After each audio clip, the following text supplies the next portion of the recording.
नमामि बुद्धं गुणसागरन्तं नमामि धम्मं सुगतेन देशितं नमामि संघं मुनिराजसावकं। नमो बुद्धाय, नमो धम्माय, नमो संघाय। श्रद्धालु उपासक उपासिका तथा सधर्म प्रेमी महानुभावहरू,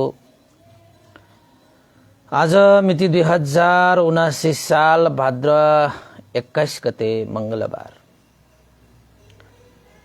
बिहानको 8 बजेदेखि 9 बजेसम्मको फेसबुक लाइभ धर्मदेशना लिएर आज पनि तपाईहरुको सामुन्ने उपस्थित भइसकेको छु। देश विदेशबाट फेसबुक लाइभ धर्मदेशना सुन्नको निमित्त फेसबुकमा जोडिरहनु हुने सम्पूर्ण श्रद्धावन्त उपासक उपासिका तथा सधर्म प्रेमी महानुभावहरूलाई मंगल मैत्री कामना व्यक्त गर्न चाहे। र आज तपाईहरुको लागि भगवान बुद्धले देशना गर्नु भएको आनुपूर्वी कथा देशना अन्तर्गत रहेको दान सम्बन्धी कथा देशना गर्ने क्रममा हिजो हामीले आमिष दान सम्बन्धी एउटा कथावली प्रस्तुत गरे र आज हामीले चाहिँ अभय दान, आमिष दानपछि अभय दान र यो अभय दान सम्बन्धी पनि एउटा कथा वस्तु प्रस्तुत गरेर आजको देशना हामीले टुङ्ग्याउने छौं। त दान सम्बन्धी कथाहरूको सन्दर्भमा अभय दान भन्ने बित्तिकै हामीले अरूको जीवन दान गर्ने, अरूलाई जीवन भयबाट मुक्त गर्ने, यानी कि विशेषतः हामीले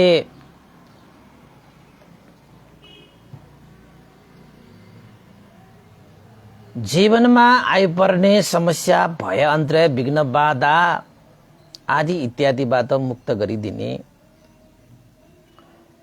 यानी कि सबै प्राणीहरूलाई बाँच्न दिने, यानी कि सबै प्राणीहरूमा बाँच्न पाउने अधिकारलाई सुरक्षित गर्ने, यानी कि प्राणीहरूलाई मृत्यु भय नदिने, यी सम्पूर्ण कुराहरू चाहिँ अभय दानमा पर्छ। यानी कि जीवनै दान गर्ने, सबै प्राणीहरूलाई भय, मृत्यु रूपी भय नदिने, जीवन उद्धार गर्ने, यसैलाई चाहिँ अभय दान भनेर भनिन्छ हैन। अब जस्तै तपाईले कुनै प्राणीहरूलाई मार्दिन भनेर चाहिँ म पानाटी पाता वेरमणि शिक्षा पडङ समाधियामी भन्ने बित्तिकै तपाईको अभय दान भएको हुन्छ त्यहाँबाट। र कुनै प्राणीहरू मरण भयबाट त्रसित भइरहेको अवस्थामा त्यस्ता प्राणीहरूलाई पनि त्यो भयबाट, मरण भयबाट मुक्त गरिदिने हैन। र अर्को प्राणीहरूलाई यो धरतीमा बाँच्ने जुन अधिकार छ त्यो अधिकार प्रदान गर्ने, यसलाई नै हामीले अभय दान भनेर भन्न सकिन्छ। जस्तै तपाईको उपमाको लागि कसैले कुनै बलि दिन लागिरहेको छ भने त्यो बलिबाट त्यो प्राणीलाई बचाउने हैन।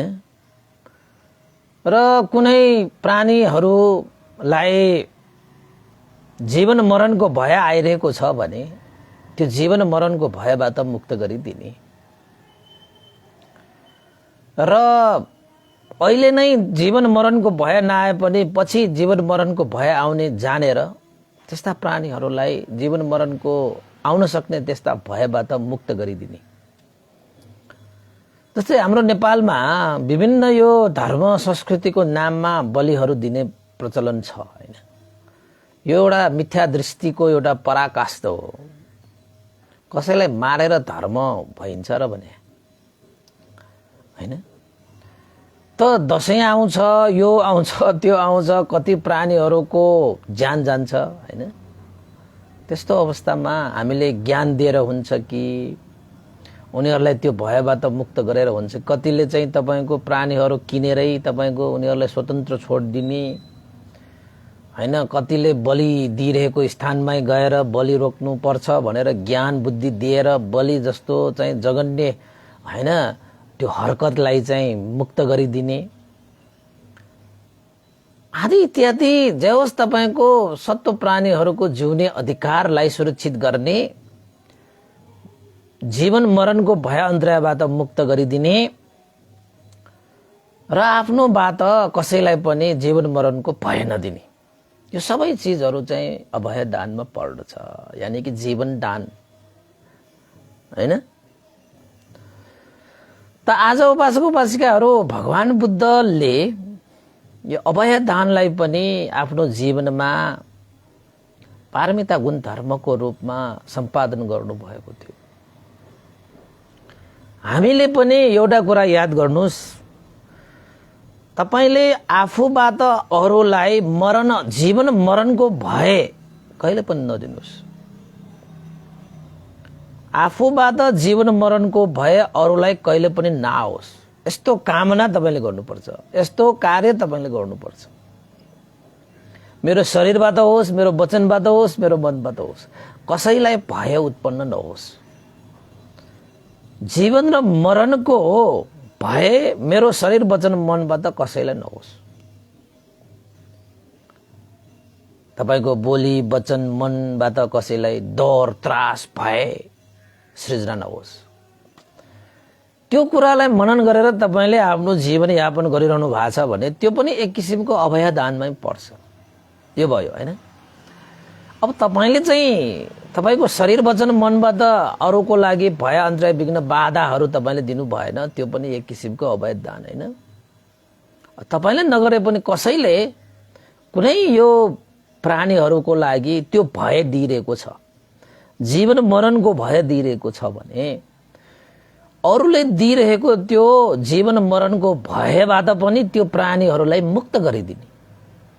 अब तपाईले चाहिँ सम्झाएर हुन्छ कि बुझाएर हुन्छ कि हैन, कसरी हुन्छ प्राणीहरूको जीवन मरणको त्यो भयबाट मुक्त गरिदिने। कति मान्छेले चाहिँ काट्छ, कति मान्छेले मार्छ, कति मान्छेले चाहिँ तपाईको डर भयमा राखिरहन्छ हैन। अहिले नै नमारे पनि पछि मारौँला भनेर चाहिँ प्राणीहरूलाई जीवन र मरणको भय दिएर पालन पोषण गरिरहेको हुन्छ। त्यस्तो अवस्थामा पनि तपाईले ती प्राणीहरूलाई जीवन मरणको भयबाट मुक्त गरिदिने, एक भयो। अर्को के हो त, जीवन मरणको भय दिने जो व्यक्ति छ त्यसलाई पनि ज्ञान दिएर धर्म दान दिएर तपाईले त्यस्तो जीवन मरणको भय दिने कार्यबाट उसलाई अलग्ग बनाइदिने। यो हिसाबले कति प्रकारको भयो तपाईको, कसरी अभय दान गर्न सकिन्छ हैन। आफूबाट हुने जीवन मरणको भय पनि प्राणीहरूलाई नदिने, अरूहरूलाई नदिने। जो प्राणी जीवन मरणको भयमा परिरहेको छ त्यस्ता प्राणीहरूलाई पनि उपाय कुशलता अपनाएर, बुद्धि विवेक अपनाएर, विभिन्न स्रोत साधनहरू प्रयोग गरेर त्यस्ता जीवन मरणको भयमा परेका प्राणीहरूलाई बचाउने। र अर्को कुरा, जसले आफूले त जीवन मरणको भय उत्पन्न गरेनौ हैन, तर जसले प्राणी मात्रको लागि जीवन मरणको भय सृजना गरिरहेको छ त्यो व्यक्तिलाई पनि ज्ञान बुद्धि दिएर सम्यक दृष्टिमा राखेर जीवन मरेको भय दिनबाट उसलाई अलग्ग गर्ने। यसरी पनि तपाईले चाहिँ अभय दान गर्न सकिन्छ। अब नेपालकै सन्दर्भमा भन्ने हो भने तपाईले शील पालन गर्नुहुन्छ, जस्तै पाणातिपाता वेरमणि शिक्षा पदं समादियामि हैन, म प्राणी हिंसा गर्दिन भन्ने शिक्षालाई पालना गर्दछु। यो भन्ने बित्तिकै तपाईको शरीर, तपाईको वचन, तपाईको मनबाट अब प्राणी हिंसा हुँदैन भनेपछि तपाईको तर्फबाट प्राणीहरूलाई जीवन मरणको भय छैन अब हैन। भनेपछि तपाईले त्यो पनि एक किसिमले अभय दान गरिरहेकै भयो। अब तपाईले चाहिँ यो धर्म संस्कृतिको नाममा पशु बलि दिने हैन, प्राणीहरूलाई बलि दिने, अब कता कता त तपाईले सुन्नुभयो होला, कता कता त 12 वर्ष यस्तो यस्तो हुँदाखेरि त मान्छेकै बलि दिन्छ भन्ने पनि सुन्ने गरेको छु हैन। अब मान्छे जस्तो हो तपाईको दुर्लभ जीवनलाई चाहिँ बलि दिने भन्ने त्यो पनि धर्म हुन्छ, संस्कृति हुन्छ र भने त्यस्तो धर्म त्यस्तो संस्कृति हो भने त्यसलाई चाहिँ फ्याँकिदिए हुन्छ, त्यसलाई त्यागिदिए हुन्छ। त्यसले कहिले पनि सुख दिँदैन, शान्ति दिँदैन। जुन धर्मले तपाईलाई सुख र शान्ति दिँदैन त्यो धर्मै होइन के। जुन धर्मले दौर त्रास भय अन्तराय विघ्न बाधाहरू सृजना गर्छ त्यस्तो पनि धर्म हुन्छ त? हुँदैन। धर्मले त तपाईलाई सुख दिन्छ, शान्ति दिन्छ, जीवन दिन्छ, मार्ग दिन्छ, ज्योति दिन्छ, सब चिज दिन्छ नि धर्मले त हैन। त्यसैले चाहिँ त्यो धर्म र संस्कृतिको नाममा जुन बलि दिइरहेको छ भने त्यो बलि जुन दिइरहने व्यक्ति जो छ नि त्यसलाई चाहिँ अब तपाईले यो मिथ्या दृष्टि हो, यो सम्यक दृष्टि अपनाएर हामीलाई बाँच्न मन लागे जस्तो सत्व प्राणीहरूलाई पनि बाँच्न मन लाग्छ। हामीलाई घाउ हुँदाखेरि दुःख भए जस्तो अरू प्राणीहरूलाई पनि दुःख हुन्छ। हाम्रा परिवारहरूलाई कसैले पिट्दाखेरि पनि हाम्रो चित्त दुख्छ भने कसैको चाहिँ परिवारलाई चाहिँ तपाईको घाँटी नै रेतेर मार्दाखेरि उनीहरूलाई दुःख हुँदैन हैन। त्यसैले आफूमा अरू देख्ने, अरूमा आफू देखेर हामीले जीवनयापन गर्नुपर्छ भन्ने जस्ता कुरा हामी यो संसारमा बाँच्ने अधिकार भए जस्तै सत्व प्राणीहरूको पनि बाँच्ने अधिकार छ। यो संसार भनेको मान्छेहरूको मात्रै धरती होइन, सारा सत्व प्राणीहरूको पनि धरती हो। हामी यो धरतीमा जन्मे जस्तै उनीहरू पनि धरतीमै जन्मेको।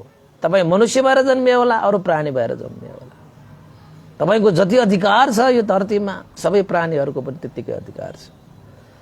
त्यसैले मरण भएबाट सबै त्रसित छन्।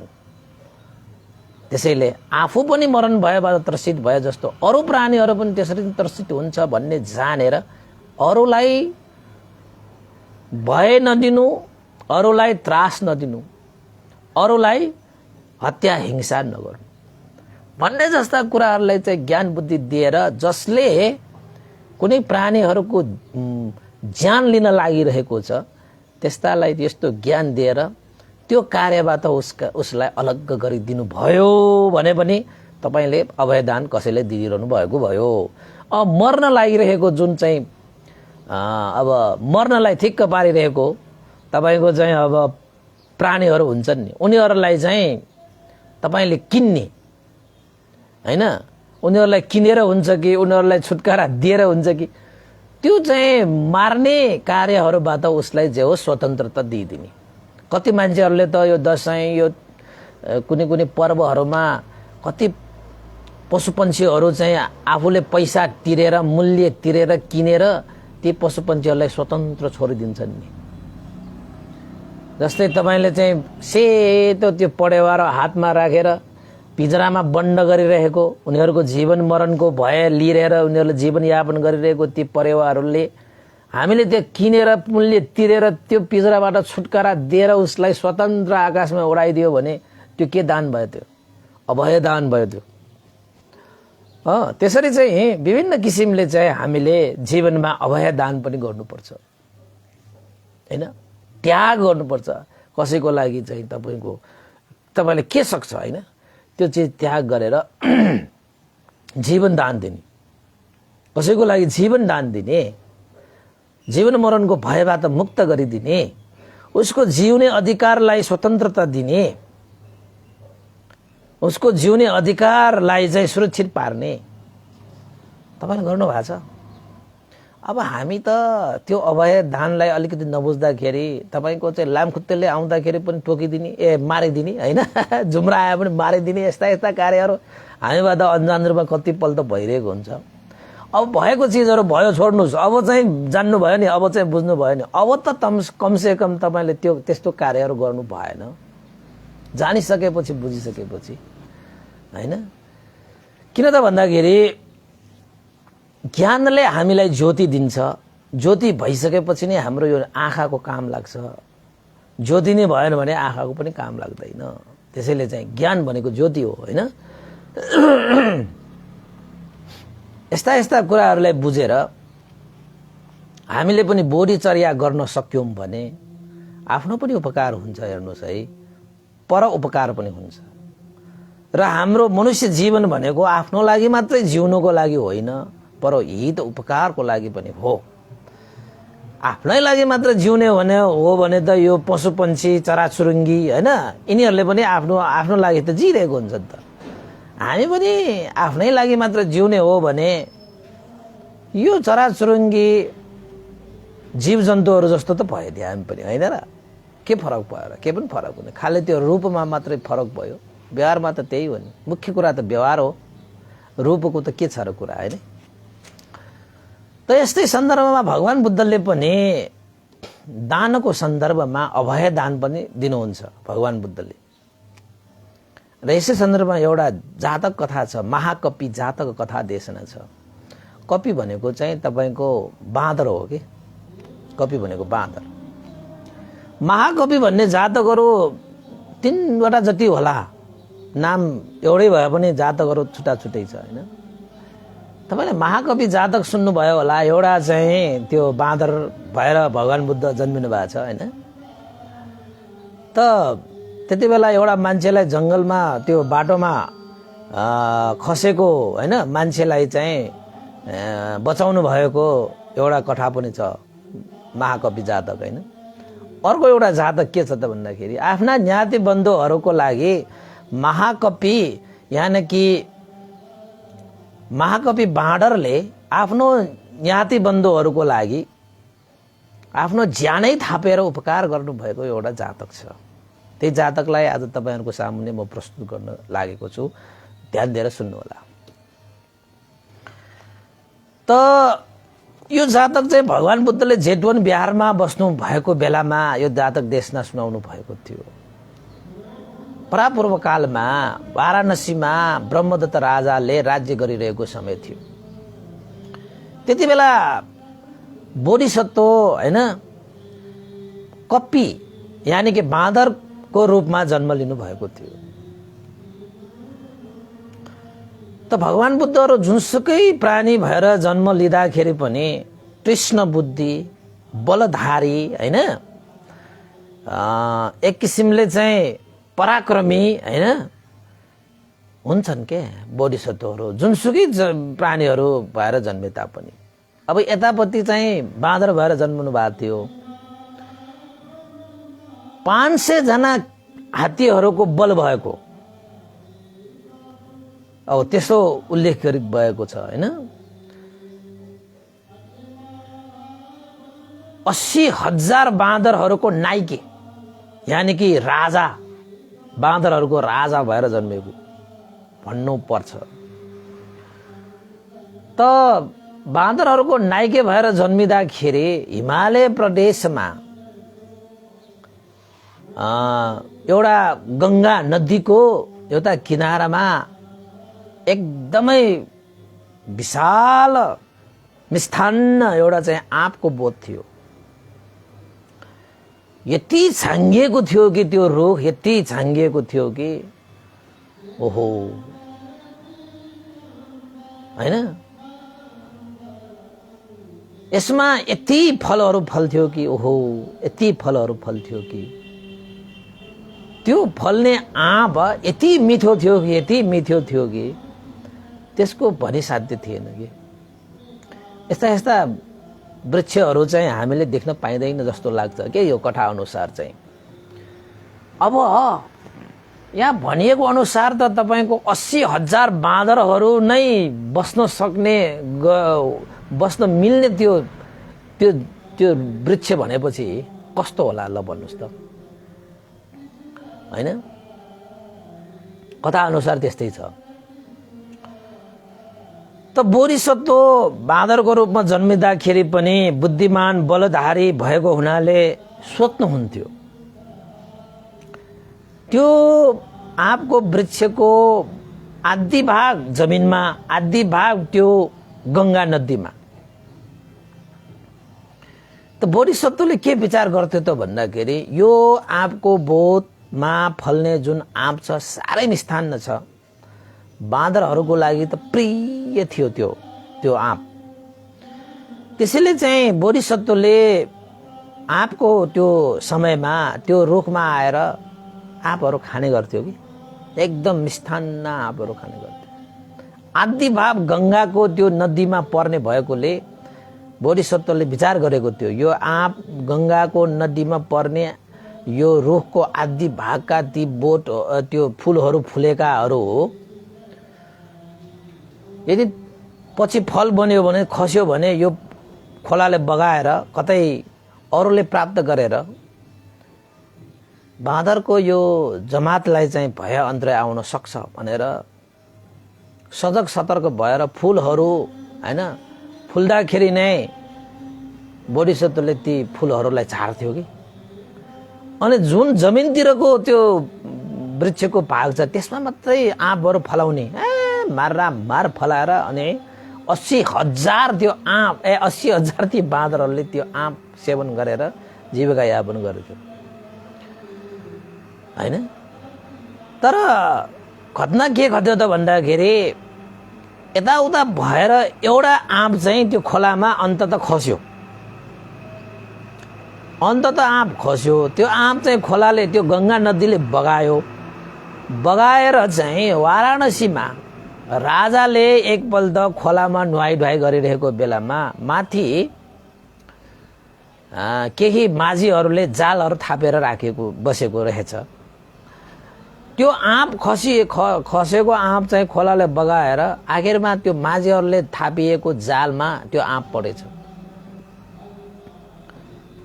त्यति बेला राजा पनि त्यहाँ चाहिँ खोलामा त्यो गङ्गा खोलामा चाहिँ नुहाई धुवाई गर्न आइरहेको सन्दर्भमा ती माझीहरूले आश्चर्यको एकदम ठुलो एउटा हैन फल कस्तो फल होला के हो फल होला भनेर थाहा नपाएर उनीहरूले राजालाई देखाएछ।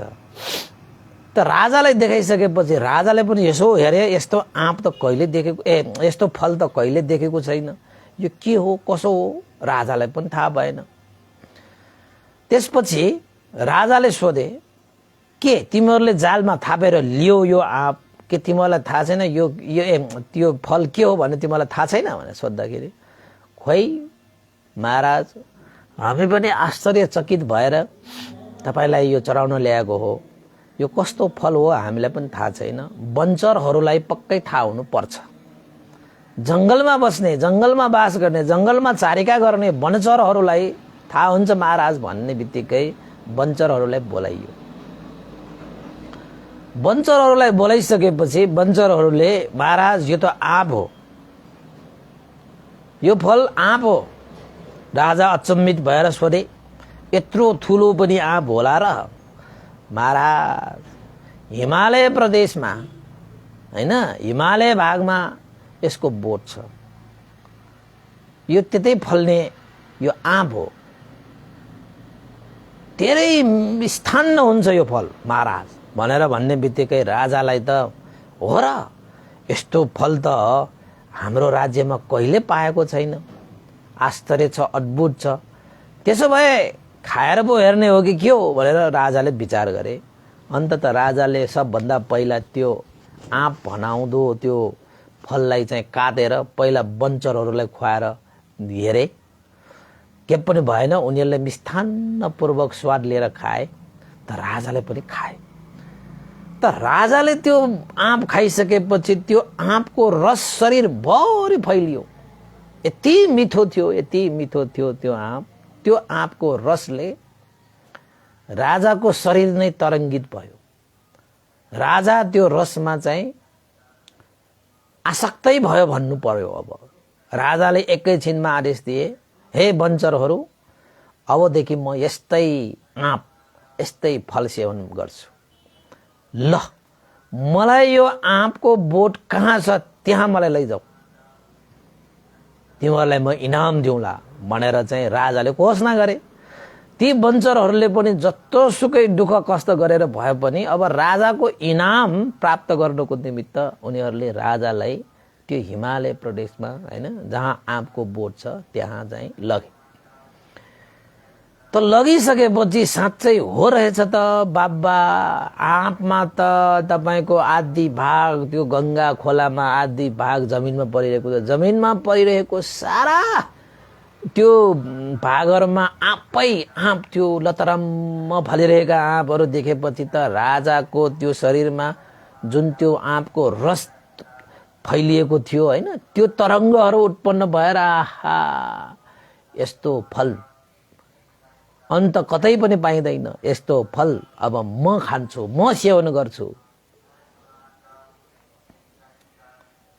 हैन, कसैलाई पनि म यो फल चाहिँ सेवन गर्न दिन्न। म राजा हुँ, राजाले मात्रै सेवन गर्नु पाउनु पर्छ भनेर त्यो राजाले चाहिँ के गरे त भन्दाखेरि त्यो रुखलाई चाहिँ घेर्न लगाए। कसैले पनि खान पाउँदैन अब यो रुखको अब बोट, हामीले अब टिपेर लाने हो सबै भनेर।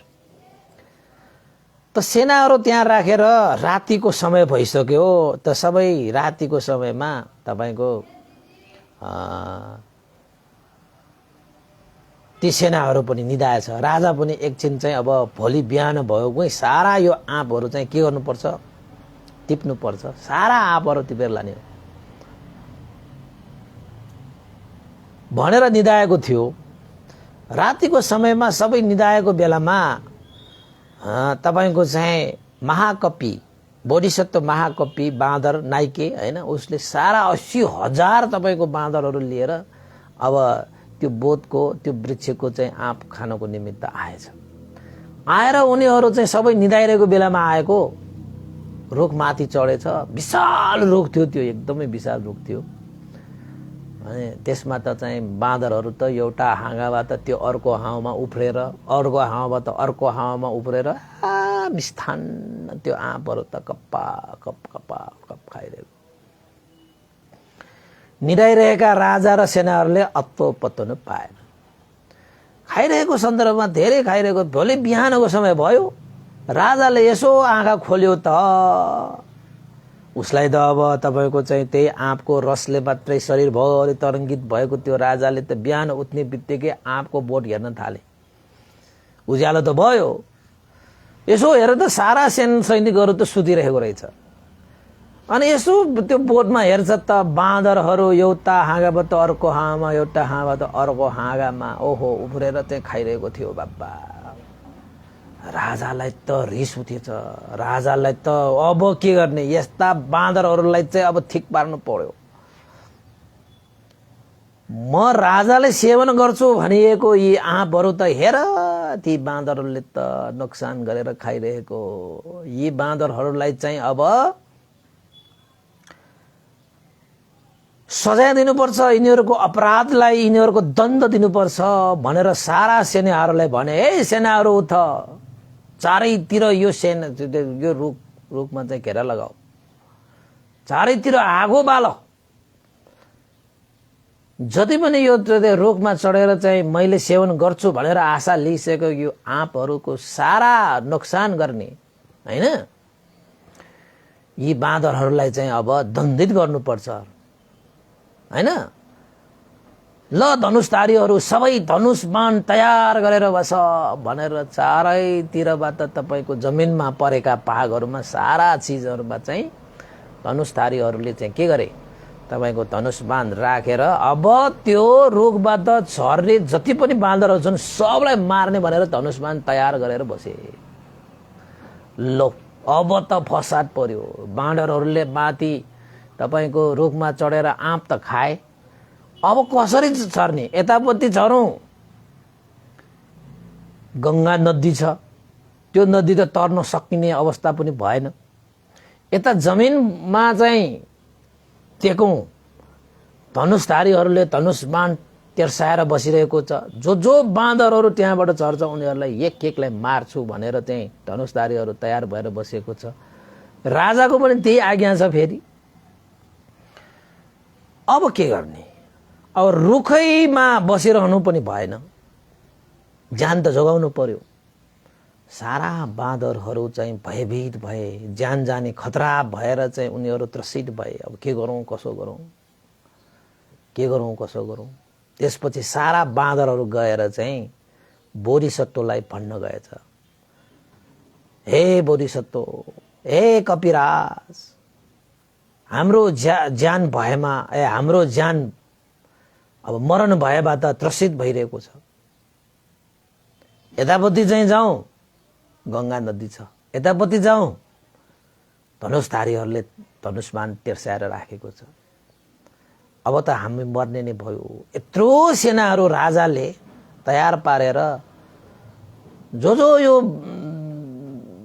रुखबाट झर्छन् ती सब बाँदरहरूलाई मार्ने आज्ञा पनि दिइसकेको छ। अब के गर्ने, अब कसो गर्ने? हामीलाई जसरी भए पनि बचाऊ, हामीले जसरी भए पनि बचाऊ। किन त भन्दाखेरि त्यो बाँदरहरूको त्यो समूहमा बलशाली बुद्धिवान बाँदर भनेकै बोधिसत्व महाकपिराज नै थियो नि त, हैन?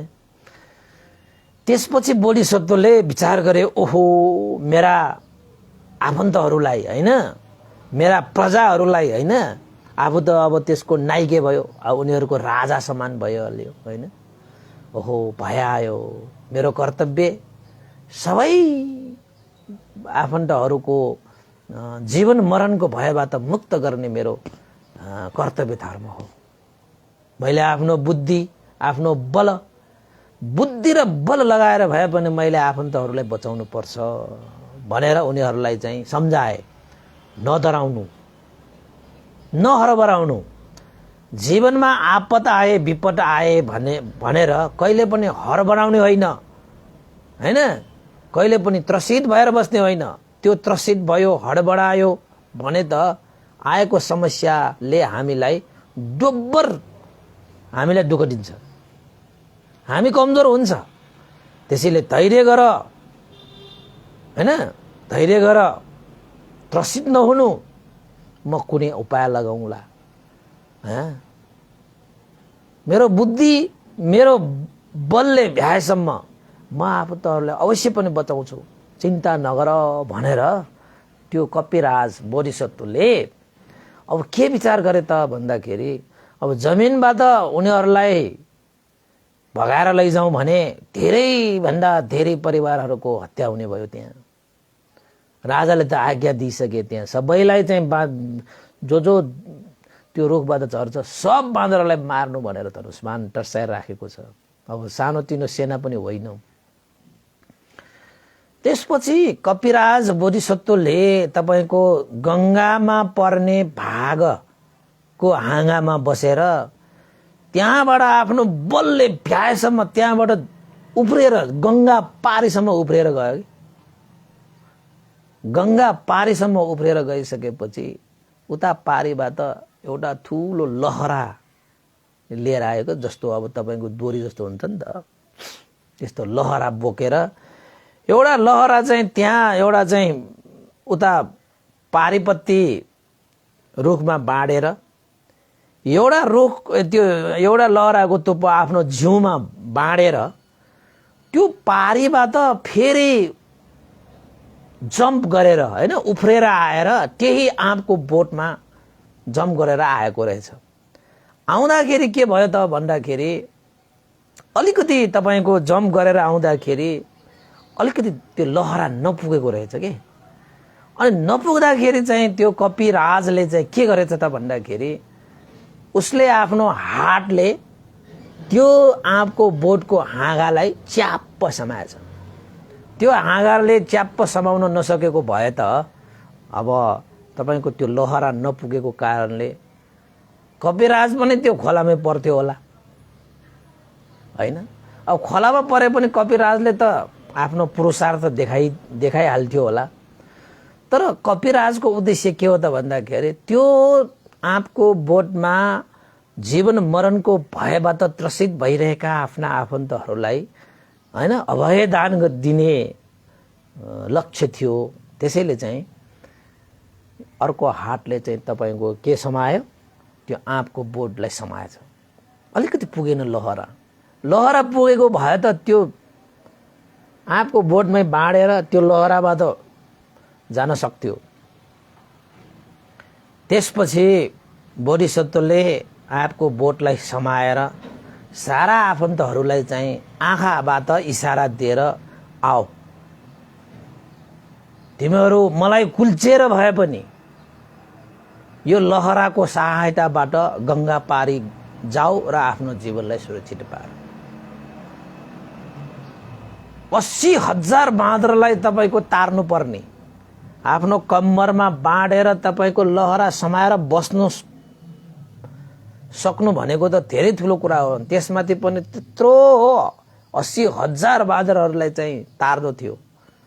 त सबै बाँदरहरूले ओहो यो कपिराजले हाम्रो लागि यस्तो पुल बनाइदियो, लहरा नपुगेको कारणले गर्दाखेरि आफ्नो जिउ नै हैन लहरा जस्तो बनाएर तपाईको चाहिँ आँपको हाँगामा समाएर बसिरहेको छ र हामीलाई चाहिँ आफूलाई कुल्चेर जानको निमित्त इशारा गरिरहेको छ। धन्य धन्य छ हाम्रो कपिराज भनेर सबैले चाहिँ क्षमा माग्दै उसको जिउमा कुल्चेर, हातमा कुल्चेर, जिउमा कुल्चेर त्यो लहरा हुँदै हैन सारा त्यो बाँदरहरूलाई चाहिँ अभय दान गरे। सबैले कुल्चेर गए, क्षमा माग्दै कुल्चेर गए, क्षमा माग्दै कुल्चेर एकछिन बस्नु पो त तपाईको चाहिँ सकिन्छ त। त्यत्रो हजारौं तपाईको चाहिँ बाँदरहरूलाई बचाउँदाखेरि त अलिकति समय त लाग्छ नि, लाग्दैन हैन? त सारा बाँदरहरूले कपिराज बोधिसत्वलाई नमस्कार गर्दै गुणवान भन्दै हैन कृतज्ञ जाहेर गर्दै गइरहेको सन्दर्भमा त्यही बाँदरको समूहमा एउटा देवदत्त पनि बाँदर भएर जन्मिरहेको रहेछ त्यति बेला। अनि त्यो देवदत्त भनेको त भगवान बुद्धलाई हरेक जन्ममा कसरी यसलाई दुःख दिने, यसलाई कसरी बदला लिने, यस्तै कुराहरू मात्रै सोचेर बस्ने। त्यति बेला बाँदरको रूपमा जन्म लिइरहेका त्यो देवदत्तले के सोचे त भन्दाखेरि यो कपिराजले त सारा आफन्तहरूलाई चाहिँ अभय दान गर्ने, जीवन मरण भयबाट मुक्त गर्नको निमित्त आफ्नो जीवन नै निछावर गरिरहेको छ हैन? अब कसरी चाहिँ तपाईको चाहिँ उनीहरू सबै हैन तपाईको सके पनि गए जान सके पनि अब कसरी उ चाहिँ कसरी झर्छ त? उ पनि त डोरी जस्तो भइरहेको छ त। त्यत्तिकैमा त्यो देवदत्त रूपी त्यो बाँदरले के सोचे त भन्दाखेरि यही मौका हो, यसलाई चाहिँ मैले खत्तम बनाउनु पर्छ भनेर त्यो बाँदर चाहिँ रुख माथि टुप्पोमा गएर त्यहाँबाट जम्प गरेर उफ्रेर आएर चाहिँ त्यो बोधिसत्वको चाहिँ ढाडमा तपाईको बोधिसत्वको जिउमा चाहिँ कुल्चिन आएको के।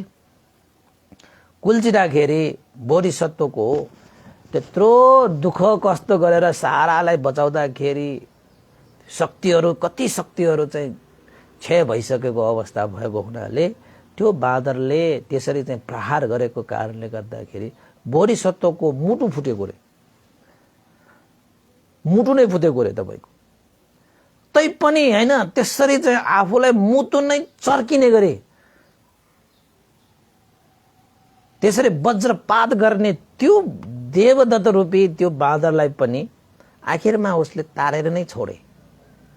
मलाई यसरी मुटु नै चर्किने गरे यसरी हान्न आउने यो बाँदरलाई त म त बचाउँदैन भनेर आफूले समाइरहेको त्यो आँपको हाँगालाई छोडेन, समाइ नै रहे।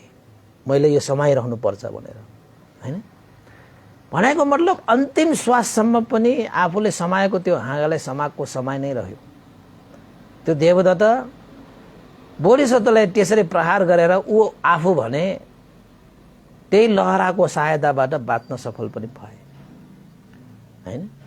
त्यसरी सारा 80,000 बाँदरहरूलाई त्यसरी तारिसकेपछि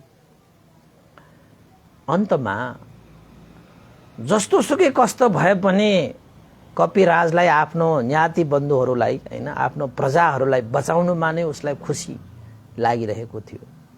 यी सबै दृश्यहरू चाहिँ यो गंगा पत्तीमा भइरहेको भएर अब धनुषबाण हान्न पनि अलिकति नमिल्ने अवस्था भएको हुनाले राजाले त्यो दृश्य हेरिरहेको मात्रै थियो कि राजाले त्यो दृश्य हेरिरहेको मात्रै थियो। राजालाई त विचित्र लाग्यो कि यो बाँदर जो छ यो चाहिँ विशेष प्रकारको बाँदर रहेछ। हेर त, आफ्नो ज्यान थापेर भए पनि यसले सारा आफन्तहरूलाई बचाइरहेको छ, सारा आफन्तहरूलाई बचाइरहेको छ। अब यो बाँदर कसरी झर्छ? आफू त झर्दै झर्छ, कि त तपाईँको गङ्गामा पर्छ होइन, कि त त्यसरी नै समाएर ऊ मर्ने हो। अब फेरि एउटा बाँदरले त्यत्रो चाहिँ माथि उफ्रेर प्रहार गरेको छ, उसको मुटु चर्केको छ, तैपनि उसले चाहिँ त्यसरी प्रहार गर्ने बाँदरलाई पनि त्यही लहराबाट उसलाई बचाइरहेको छ। ओहो, अचम्मको छ बा, यो त आफ्नो ज्यान थापेर अरूलाई बचाउने अनन्त गुण भएको बाँदर पो रहेछ त यो त। ओहो, यस्तो बाँदर, यस्तो बल भएको बाँदर, यस्तो बुद्धि भएको बाँदर, यस्तो गुण भएको बाँदर त मैले कहिले पनि देखिनँ। राजा छक्क भएर राजाले तपाईँको चाहिँ होइन त्यो गङ्गा नदीमा विभिन्न चाहिँ बोटहरू होइन ढुङ्गाहरू राखेर त्यहाँबाट भर्याङ राखेर आखिरमा सेनाहरू पठाएर त्यो कपिराज बाँदर बोधिसत्वलाई धरतीमा झारे। धरतीमा झारेर राजाले त्यो बाँदरलाई विभिन्न औषधिहरू उपचार गर्न लगाए होइन। उपचार गर्दा गर्दै राजाले सोधे, हे कपिराज, म त आश्चर्य परे, अद्भुत परे होइन। मैले सारा दृश्यहरू चाहिँ मजाले हेरेँ होइन। तिम्रो त्याग, तिम्रो तपस्या, तिम्रो बल, तिम्रो शक्ति, तिम्रो गुण देखेर म त नतमस्त भए बा। एउटा बाँदरमा पनि यस्तो गुण हुँदो रहेछ। तिम्रो को हो र तिमीले त्यत्रो सारो बाँदरहरूलाई लहराको सहायताबाट आफ्नो जिउमा बाँधेर आँपको बोटलाई समाएर तिमीले जीवन मरणको भयबाट सबैलाई बचाइदिए। उनीहरू को हुन् तिम्रा भनेर महाराजले सोधे होइन। आफूलाई जोखिममा राखेर अर्काको ज्यान बचाउनुको कारण के हो? तिम्रो को पर्छ ती बाँदरहरू? तिमीले आफ्नो ज्यान नबचाइकन उनीहरूको ज्यान किन बचाएको? आफ्नो ज्यान त जोखिममा राख्यौ न तिमीले भनेर राजाले भने। त बोधिसत्व त्यो कपिराजले के भने त भन्दाखेरि, ए महाराज, तपाईका धनुषधारीहरूको धनुषधारीहरूबाट भयभीत भएर जीवन मरणको दोसाँधमा परिरहेका ती सम्पूर्ण कपी यानि कि ती सम्पूर्ण बाँदरहरू मेरा प्रजा हुन्, मेरा प्रजा हुन्। प्रजाहरूको लागि राजा भनेको ईश्वर समान हुन्छ होइन। देवता भनेको ईश्वर भनेर यहाँ चाहिँ देवता समान हुन्छ। ती सबै बाँदरहरूको नायक राजा समान हुँ म। त्यसैले राजाको काम भनेको के हो त भन्दाखेरि महाराज, आफ्नो प्रजाहरूको जीवन सुरक्षा गर्ने, आफ्ना प्रजाहरूलाई सुख शान्ति दिने, आफ्ना प्रजाहरूलाई आएका भय अन्तराय विघ्न बाधाहरूलाई पन्छाउने, आफ्नो ज्यान निछावर गरेर भए पनि प्रजाहरूको ज्यानलाई सुरक्षा गर्ने कर्तव्य धर्म हुन्छ राजाको भनेको। नायकको भनेको त्यस्तो, नेताको भनेको त्यस्तो एउटा चाहिँ गुण हुनुपर्छ, त्यस्तो गुण हुनुपर्छ। त मैले आफ्नो कर्तव्य निभाएको हो, तपाईले त मेरो कर्तव्य देख्नु भएको हो। म त सबैको नायक हो नि, म सबैको त राजा हो नि। त राजाको कर्तव्य के भयो त?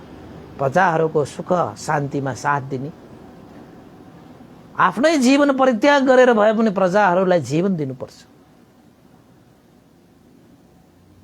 त्यसैले मैले आफ्नो जीवन निछावर गरेर मेरा सारा प्रजाहरूलाई मैले जीवन दान दिन पाएँ। मेरो जीवनै गए पनि मलाई कुनै फरकै पर्दैन। मैले आफ्नो कर्तव्य धर्म निभाएर प्रजाहरूको जीवन दान दिन पाउनुमा नै मलाई सुख लाग्यो। उनीहरू मेरो नाताको हिसाबबाट उनीहरू मेरो प्रजा हुन्, प्रजा हैन भनेर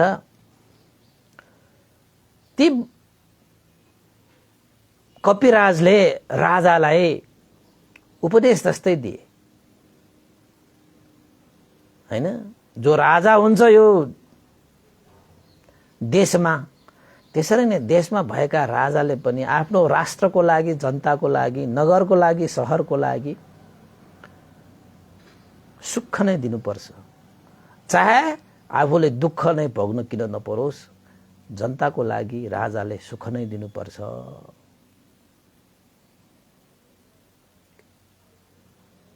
भनेर त्यो कपिराजले राजालाई सम्म उपदेश दिए। त त्यही उपदेश दिदा दिदा दिदा दिदा दिदा दिदा आखिर त अब धेरै नै तपाईको शक्ति पनि हीन भइसकेको, त्यसमाथि त्यो देवदत्त रूपी त्यो बाँदरले पनि प्रहार गरिसकेको भएको हुनाले आखिरमा राजालाई त्यस्तो उपदेश दिदा दिँदै कपिराजले आफ्नो प्राण त्यागे हैन। त्यसरी प्राण त्यागेर गइसकेपछि राजाले त्यो कपिराजको उपदेशलाई यसरी मनमा चाहिँ ग्रहण गर्यो कि जसरी त्यो वृक्षको आँपलाई सेवन गर्दाखेरि त्यो आँपको रस शरीरभरि तरङ्गित भए जस्तै त्यो कपिराजको उपदेश पनि उसको चाहिँ मन मस्तिष्कमा तरङ्गित भयो। ओहो, एउटा बाँदर हैन, एउटा पशु योनिमा जन्मिएको भनौँ न, बाँदर भनेको त्यस्तो होइन। एउटा बाँदरले पनि एउटा नाइके भइसकेपछि, नेता भइसकेपछि, समूहको राजा भइसकेपछि कस्तो धर्म निर्वाह गर्नुपर्छ भन्ने थाहा छ। एउटा नेता, एउटा नाइके, एउटा राजाको काम भनेको आफ्नो प्रजाहरूको लागि सुख र शान्ति दिने, सुख र शान्ति दिने, उनीहरूको जीवनमा आएका जीवन मरणको भयलाई हटाउनको निमित्त आफ्नो जीवनै निछावर गर्नु परे पनि तयार भएर आफ्नो प्रजाहरूलाई जीवन मरण भयबाट मुक्त गर्ने,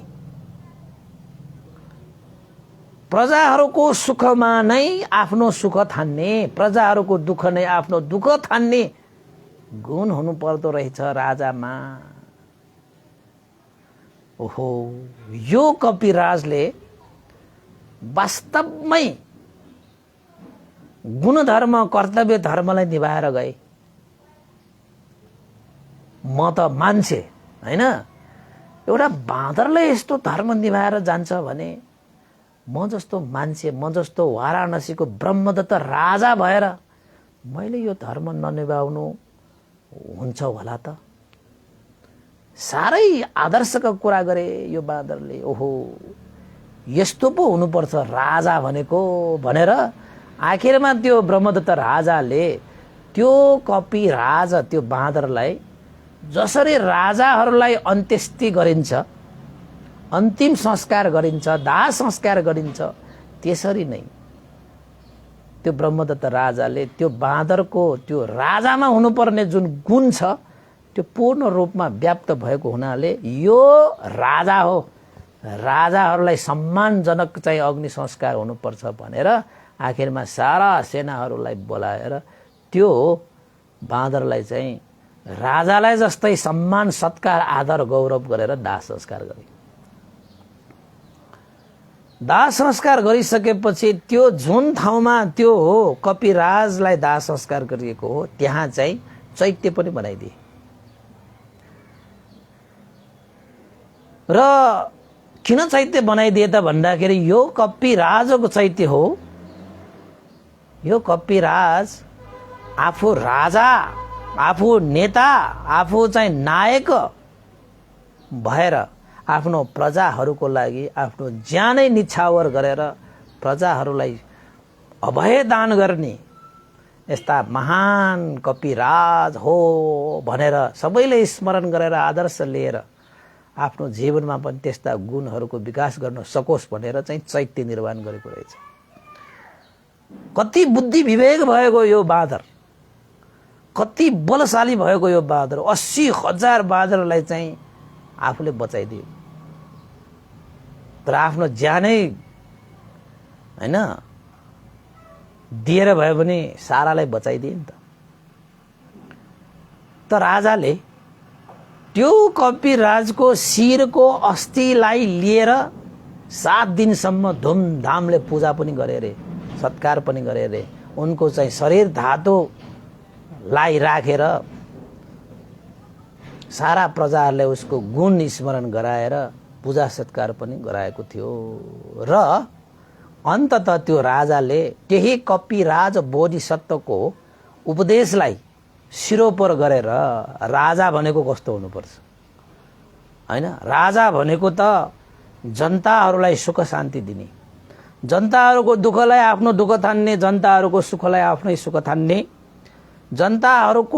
जनताहरूमा आएका भय अन्तराय विघ्न बाधाहरू हटाएर उनीहरूलाई सुख शान्ति दिनको निमित्त आफ्नो जीवनै निछावर गर्नु परे पनि तयार भएर जनताहरूको लागि जीवन मरणको भयबाट मुक्त गर्ने राजा, नायके, नेताको कर्तव्य हुन्छ भन्ने त्यो बोधिसत्वको त्यो उपदेशलाई त्यो राजाले आफ्नो जीवनमा शिरोपर गरेर जीवन उपरान्तसम्म राजाले त्यही बोधिसत्वको उपदेश अनुसार चाहिँ राज्य सञ्चालन गरेर अन्ततः परलोक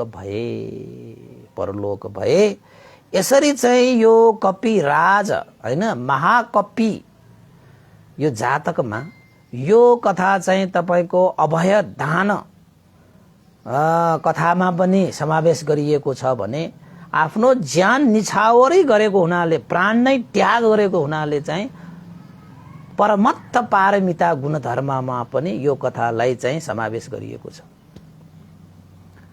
त भगवान बुद्धहरूले चाहिँ दान दिने क्रममा तपाईले चाहिँ बाहिरी विषयवस्तुहरूलाई मात्र दान गर्नुहुन्न हैन, अरूको लागि अभय दान पनि गर्छन् भन्ने परिस्थिति आयो भने आफ्नो ज्यान पनि दान गर्छ, ज्यान पनि दान गर्छ।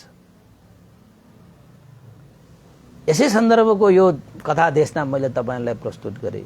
भगवान शास्त्रले यो देशना गर्दै गर्नु हुँदाखेरि जुन बेलाको जो राजा छ, ब्रह्मदत्त राजा, त्यो ब्रह्मदत्त राजा आनन्द भन्ते हुनुहुन्छ भने त्यो दुष्ट एउटा बाँदर छ नि, जसले चाहिँ आफूहरूलाई बचाउनको निमित्त ज्यान निछावर गरिरहेका त्यो कपिराजलाई उफ्रेर चाहिँ उसको चाहिँ मुटु चर्किने गरी त्यो प्रहार गर्न आए, त्यो बाँदर चाहिँ देवदत्त थियो भने कपिराज तथागत भगवान स्वयं हुनुहुन्छ भनेर भगवान बुद्धले जातकलाई अन्त्य गर्नुभयो। त उपासक उपासिकाहरू, भगवान बुद्धले हामीलाई दान गर्ने जुन मार्ग सिकाउनु भएको छ, त्यो मार्गमा हामीले यस्ता चाहिँ जातकहरूलाई चाहिँ हामीले सुन्दै जाने हो भने अभय दान, परमत्त पारमिता पुरा गरेका बोधिसत्वहरूले चाहिँ देशना मात्र गर्नुभएको होइन, पहिला पहिला उहाँहरूले यस्ता गुणधर्महरूको आफू स्वयंले विकास गरेर आएको हुनाले यो मार्ग सत्य हो, यो मार्ग उत्तम हो। राजाले सम्म पनि त्यो कपिराजलाई मान सम्मान गरेर चैत्य निर्वाण गरे, उसका चाहिँ अस्थिलाई चाहिँ लिएर चाहिँ 7 दिनसम्म राज्यमा धुमधामले पूजा सत्कार गरे। सदा सर्वदा राजाले पनि त्यस्ता व्यक्तिहरूको आदर्श लिएर राज्य सञ्चालन गरे। यस्ता जीवन भनेको चाहिँ तपाईको मरेर गए पनि बाँचिरहेको जीवन हो। आदर्श नभएको जीवन, गुण नभएको जीवन हैन, यस्ता आदर्श र गुण नभएको जीवन त तपाईको कुनै मूल्य नै हुँदैन, कुनै सार नै हुँदैन। उ त बाँचिरहे पनि मरिरहेको हुन्छ। त बोधिसत्व बाँदर कपिराज भएर जन्मिँदाखेरि पनि आफ्नै सक्तो रूपमा चाहिँ तपाईको हरेक जीवनमा पारमिता गुणधर्महरू सम्पादन गर्ने क्रममा यो कपिराजको बाँदर भएर जन्मिँदाखेरि सम्ममा पनि हैन, एउटा चाहिँ बाँदर भनेको त तपाईँ हाम्रोको हिसाबले त धेरै चाहिँ तपाईको पशु योनिमा हो। त्यसरी पशु योनिमा सम्म जीवन यापन गर्दासम्म पनि बोधिसत्वहरू भनेका सदा सर्वदा चाहिँ उपकार हित सुखको लागि आफ्नो जीवन परित्याग गर्न तयार हुने सत्वहरू हुन्। त्यसैले उहाँहरूलाई बोधिसत्व भनेर भनिन्छ। जुन सुकै सत्व भएर जन्मे तापनि बोध भएका हैन, कुशल कर्म धर्म सत्यमा लाग्ने बोध भएका प्राणीहरू सत्वहरू हुनुहुन्छ के, त्यसैले बोधिसत्व भनेर भनिन्छ हैन। त्यसैले चाहिँ अभय दानको सन्दर्भमा कथा देशना गर्नु पर्दाखेरि हामीले पनि साँच्चै दान कार्यलाई सम्पादन गर्दै जाने हो भने आफ्नो ज्यानै निछावर गरेर तपाईले दान गर्नु नपरे तापनि कमसे कम अर्काको जीवनलाई भय अन्तराय दिने हैन, जीवन मरणको अवस्थामा पुर्याइदिने यस्ता कार्यबाट तपाईँ अलग हुनुहोस्। कसैले त्यस्तो अवस्था ल्याइदिएको खण्डमा पनि त्यस्ता अवस्थाबाट अलग गर्नको निमित्त तपाईले कुशल कर्म गरिदिने, कसैको जीवन मरणबाट भयभीत भइरहेको छ भने त्यस्ता भयभीत जीवनबाट मुक्त गरिदिने यस्ता कार्य पनि तपाईँ हामी सबैले गर्नु आवश्यक छ। अनि मात्रै तपाईको जीवन साँच्चैकै सार हुन्छ, साँच्चैकै अर्थमय हुन्छ। त्यसैले दान गर्नुपर्छ भन्दै गर्दाखेरि तपाईसँग भएको धन सम्पत्तिहरू वस्तु चीज वस्तुहरू मात्र दान गर्ने होइन, अभय दान पनि गर्न सकिन्छ हैन। उपपारमिता भनेर चाहिँ दान उपपारमिता भनेर तपाईको शरीरको अंग प्रत्यङ्गहरू पनि दान गर्न सकिन्छ। तपाईले मुखबाट दान गर्न सकिन्छ, तपाईको शरीरबाट दान गर्न सकिन्छ, तपाईको मनबाट दान गर्न सकिन्छ। धेरै किसिमले तपाईले त दान गर्न सक्नुहुन्छ, तर दान चाहिँ गर्नुपर्छ, त्याग चाहिँ गर्नुपर्छ। त्याग बिनाको धर्म भनेको हुँदैन के। त्यसैले एकचोटि श्वास लिनको निमित्त पनि एउटा श्वास छोड्नुपर्छ भने त्यागको अभ्यास त तपाईले श्वास फेर्दै गर्दाखेरि पनि गरिरहेको छ। हरेक पल त तपाईले श्वास लिनको निमित्त श्वास त्याग्नु पनि पर्छ कि। म श्वास त्याग्दिन भनेर तपाईँ श्वासलाई चाहिँ रोकेर राख्नु भयो भने त्यसले के हुन्छ परिणाम तपाईँ आफैलाई थाहा छ। त्यसैले त्याग जस्तो श्रेष्ठ धर्म कहाँ पाइन्छ र भने त्याग्न त सक्नुपर्छ। त्यो दानको रूपमा होस्, अभय दानको रूपमा होस् हैन, धर्मदानको रूपमा होस्, जुनसुकै दानको रूपमा तपाईले त्याग्नु त त्याग्नै पर्छ। एउटा श्वास लिनको लागि पनि एउटा श्वास छोड्नु परे जस्तै तपाईले एउटा श्वास लिँदाखेरि एउटा श्वास छोडे मात्रै तपाईको जीवन सहज हुन्छ, सरल हुन्छ, नत्र भने त कठिन हुन्छ, गाह्रो हुन्छ हैन।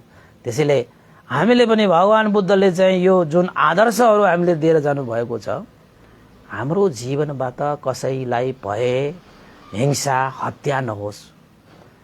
हत्या हिंसा भय आइरहेका प्राणीहरूलाई पनि हामीले बचाउन सकोस्। हत्या हिंसा र तपाईको भय दिने मान्छेहरूलाई पनि हामीले चाहिँ धर्मदान दिएर उनीहरूलाई पनि सम्यक दृष्टिमा राखेर सबैको लागि हामीले अभय दान दिन सकोस्, धर्मदान दिन सकोस् हैन।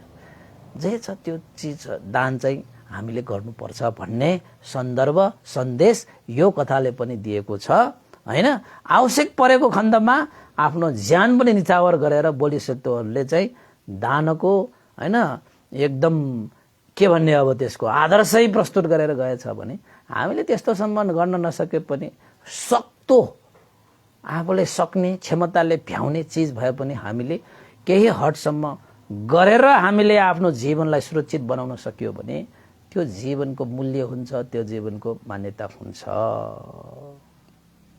ल त उपासकहरू आजको लागि यति नै गरौँ। 9:15 पनि हुन लागिसकेको छ हैन। त उपासकहरू तपाईहरूले पनि आजको यो देशनाबाट के शिक्षा पाउनु भयो? अभय दान सम्बन्धी यो कथा र परमत्थ पारमितामा पनि समावेश भएको यो कथा भगवान बुद्ध बोधिसत्वहरूले कसरीसम्म त्याग गरेर गए, त्यो सम्पूर्ण त्याग केका लागि त भन्दाखेरि सर्वज्ञताको लागि हो, बुद्धत्व प्राप्तिको लागि हो। त्यो बुद्धत्व प्राप्ति कसको लागि त भन्दाखेरि तपाईँ हाम्रो लागि हो, सत्व प्राणीहरूको लागि हो, सबैको हित सुखको लागि हो भनेपछि भगवान बुद्धहरूले त्यो त्याग तपस्या र बलिदान गर्नुभएको तपाईको लागि भयो, मेरो लागि भयो, उहाँको लागि भयो, उहाँको लागि, सत्व प्राणीहरूको लागि भयो, मनुष्य देव र ब्रह्माहरूको लागि भयो।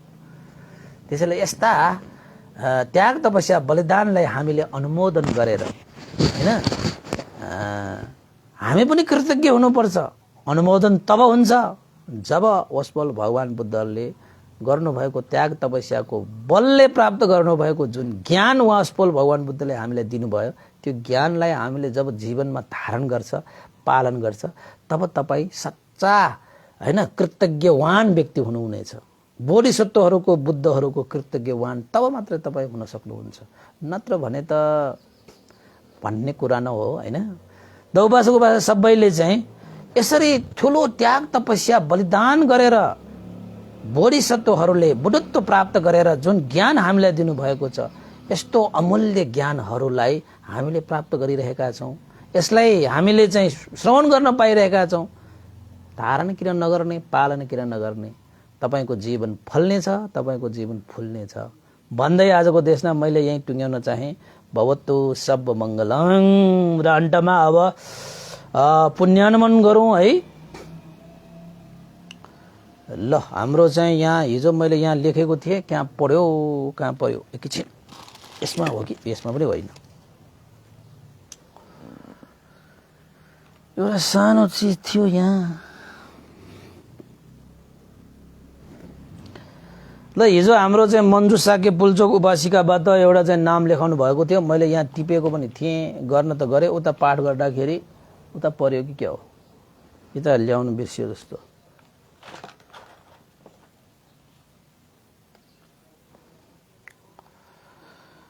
र हिजो उहाँको जन्मदिन पनि रहेको एउटा चाहिँ उपासकको नाम लेखाउनु भएको थियो। ल भोलि पनि भन्नु होला, मैले पाठ चाहिँ गरिदिएँ। त्यो पेपर चाहिँ पेपरमा लेखेको, यहाँ फेसबुकमा मेसेन्जरमा लेखेको भए यहाँ मोबाइलमा हेर्न मिल्थ्यो, कागज चाहिँ उतै पर्यो। उहाँले चाहिँ हिजो उहाँको आफन्तको हैन परिवारहरूको एउटा जन्मदिन पर्ने उपासिकाहरूको पनि उहाँले चाहिँ नाम लेखाउनु भएको थियो, परित्राण गर्नु भनेर। मैले गर्न त गरिसकेको छु हैन, त्यो कागज चाहिँ तल उता नै पर्यो होला।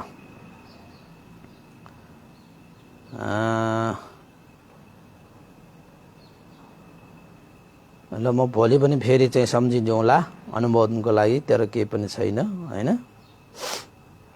र अन्तस हामी पुण्यानुमन नै गरौँ अब। ल त उपासक उपासिकाहरू, तपाईँले शान्त दान्तपूर्वक सुन्नुभयो भगवान बुद्धहरूले कस्तो त्याग तपस्या बलिदान गरेर बुद्धत्व प्राप्तिको लागि हैन उहाँहरूले कस्ता कस्ता पारमिताहरू, दान पारमिताहरूको सन्दर्भमा नै कस्ता कस्ता पारमिताहरू पुरा गर्नुभएको रहेछ भन्ने यो आदर्शमय कपि, महाकपि जातक प्रस्तुत गर्दै प्राप्त गरिएको जति पनि पुण्यहरू छन्, यो पुण्यको अनुभवले श्रद्धेय गुरुवर ज्ञान पुण्य महाशिर बन्ते लगाएर श्रद्धेय गुरुवर स्याद उपनिता विवंश लगाएर सम्पूर्ण गुरुजनहरूमा, देवता मनुष्य सत्व प्राणीहरूमा र तपाईँ हामी सबैका भित्र जानुभएका ज्ञाति बन्धुहरूको लागि पनि यो पुण्य प्राप्त भई उहाँहरूको हित सुख होस् र देशना प्रत्यक्ष अप्रत्यक्ष सुन्नु सबैमा बोधि चित्त उत्पन्न भएर बोधि ज्ञान लाभ गर्न सकोस् भन्ने आशा गर्दै पुण्यानुमोदन गर्न चाहे। भवतु सब मङ्गलङ। केही छुटेको भए म भोलि भन्नुहोला है, आजलाई चाहिँ यति नै गरौँ। इदाङ नो ज्ञातिनाङ होतु सुखिता वन्तु ज्ञातयो, इदाङ नो ज्ञातिनाङ होतु सुखिता वन्तु ज्ञातयो, इदाङ नो ज्ञातिनाङ होतु सुखिता वन्तु ज्ञातयो। एतावता सम्मेहि सम्भतं पुण्य सम्पदं सब्बे देवानुमोदन्तु सब सम्पत्ति सिद्धिया।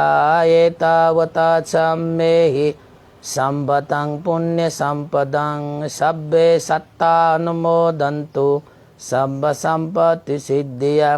एतावता सम्मेहि सम्भतं पुण्य सम्पदं सब्बे भूतानुमोदन्तु सब सम्पत्ति सिद्धिया। साधु साधु साधु। भवतु सब मङ्गलङ। सबैको हृदयमा बोधि चित्त लाभ होस्, बोधि ज्ञान प्राप्त होस्। सबैलाई साधुवाद। भवतु सब मङ्गलङ।